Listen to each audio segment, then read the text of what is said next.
it's Queen Envy. Hi, it's Candy, and today we're going to talk about freestyles and sets and how to tell the difference and what our preferences are, pros and cons of both. That's basically what we're talking about.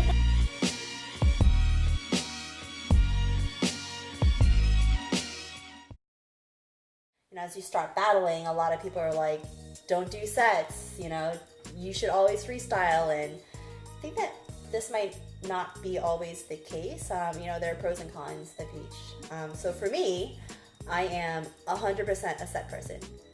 I have issues with freestyling, and I think it kind of stems from my childhood upbringing with strict Asian parents. So everything in my life was very regimented. It was school, piano lessons, dance lessons, and even with the piano and dance and all these different other instruments that I play, it's all choreographed, a lot of drilling, a lot of memorization. But in any case, just to kind of define sets a little bit, it's just premeditated sequences or combos. It could be just, little pieces, or it could be from the beginning to the end of a throwdown.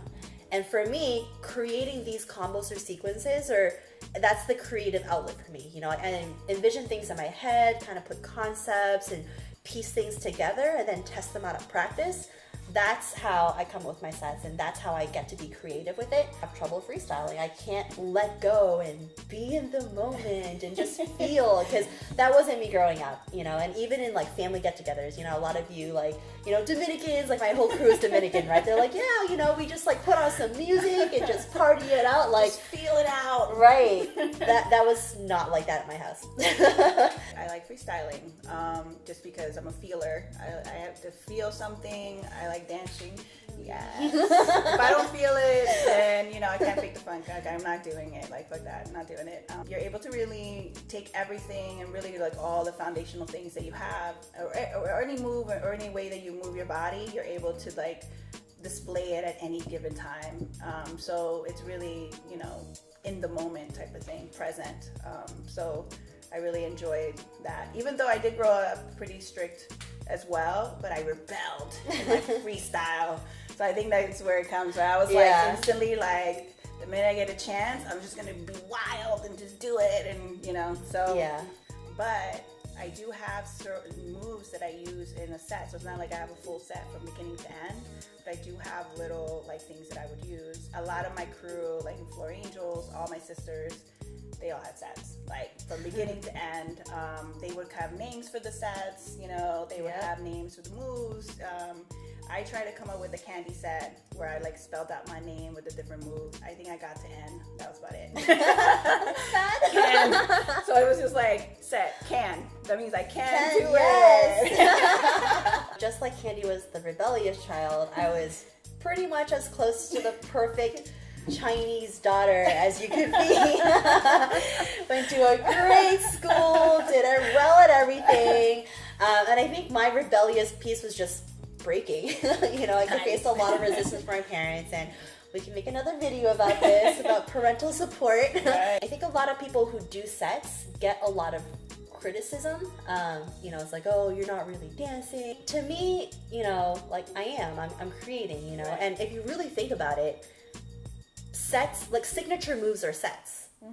It's like, how do you think people came up with these signature moves? They do it over and over again until people recognize that, oh, that's Candy's move, that's Suzy's move. Dude, Ken Swift has sets. Ken Swift has a whole notebook full of sets, So, like, I think that's very much a part of breaking, as freestyling is as well. I think there's a time and a place for sets and freestyling. For me, I would never want to do a set in a cypher, because that's the place for you to really try to feel it and go with the music, whereas in an actual competition or even in a call-up battle, that's where you would want to do sets ideally, because you want to show your signatures, you want to be a little bit more organized and structured in order to win.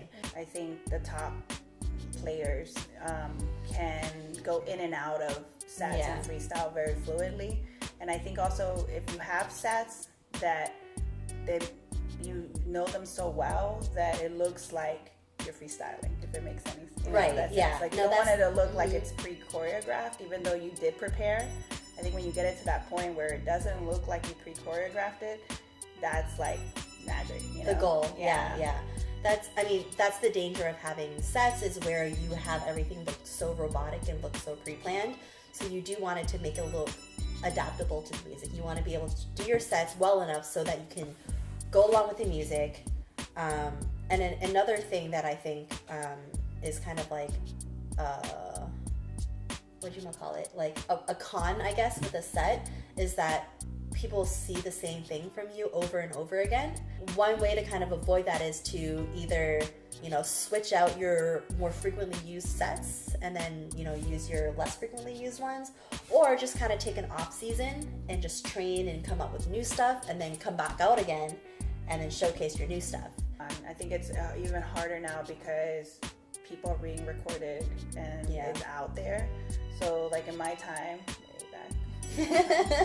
way back in our time, before laptops were before there was internet, like if you already showed it and it was recorded, then you can't show that round again. You gotta come up with something else. But if you just love to dance, like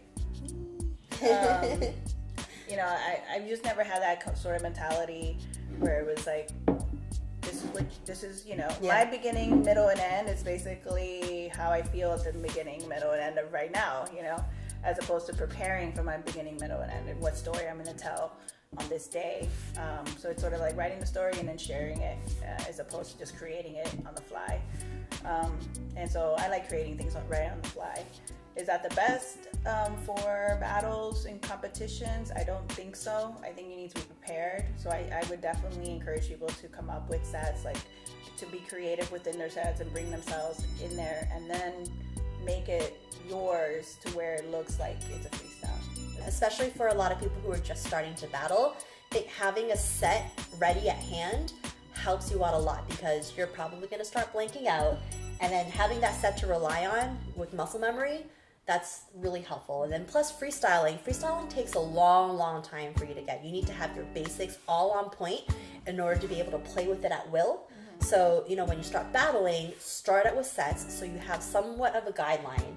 And then as you get better, as you learn more foundation and get a better control of your muscle memory and your body control, then you can start putting in some of the freestyling in there. And then, ultimately the goal is to be able to win battles just by freestyling. But that's really, really difficult.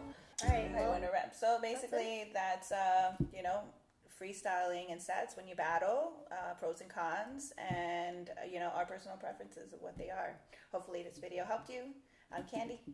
I'm Suzy. Nope, I'm Queen Envy. I'm Candy. Candy.